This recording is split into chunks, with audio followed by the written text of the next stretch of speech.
অনৈতিক, অগণতান্ত্রিক ও উদ্দেশ্য প্রণোদিতভাবে গৃহীত ওয়াকফ বিল বাতিলের দাবিতে কংগ্রেসের বিক্ষোভ কর্মসূচি। শুক্রবার বিজেপির বিরুদ্ধে অভিযোগ তুলে ওয়াকফ সংশোধনী বিল বাতিলের দাবিতে কংগ্রেসের জেলা সভাপতি দেবেশ চক্রবর্তীর নেতৃত্বে দুর্গাপুর ব্যানাচিতির নঈননগরে এই বিক্ষোভ কর্মসূচি করা হয়।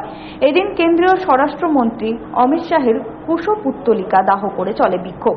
উপস্থিত ছিলেন জাতীয় কংগ্রেসের জেলা ও ব্লক স্তরের সকল নেতৃত্ব ও কর্মী সমর্থক বৃন্দ।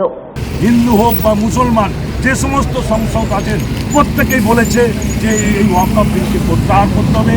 আমরা তার বিরুদ্ধে রাস্তায় নেমে সারা পশ্চিমবঙ্গ জুড়ে প্রদেশ কংগ্রেসের নির্দেশে আমরা জেলা জুড়ে যে আন্দোলনগুলো করছি, আজকেও 14 নম্বর ওয়ার্ডে আমরা এখানে রিঙ্কু আছে, রিটন আছে, সমস্ত নেতৃত্ব, আমাদের সিনিয়র নেতৃত্ব আছেন, সিদ্দিকে ভাই, জেলা নেতৃত্ব সবাইকে সহযোগিতা নিয়ে আমরা আজকে এই আন্দোলন করলাম।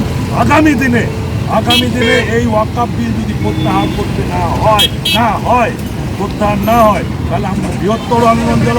আমরা কোনো রকম সংঘাত করিনি, ন্যাশনাল হাইওয়ে দিয়ে আমরা কোনো শান্তি বিঘ্নিত করিনি, কিন্তু আগামী দিন যদি না হয় তাহলে ভারতবর্ষের বুকে একটা বৃহত্তর আন্দোলন সংগঠিত হবে। এটাই আমাদের। সনাতন করায় 99 নিউজ বাংলা, দুর্গাপুর।